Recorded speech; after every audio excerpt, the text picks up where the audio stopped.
So when I'm just doing it with the tweezers, I'll like surround it and then just move it, and then the head foot's detached, and then it allows you to.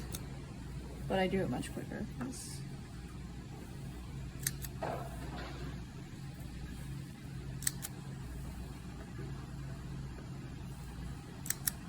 So,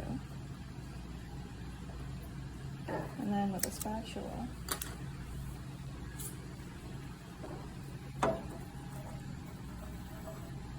Now it's dislodged, and we can move the bigger one.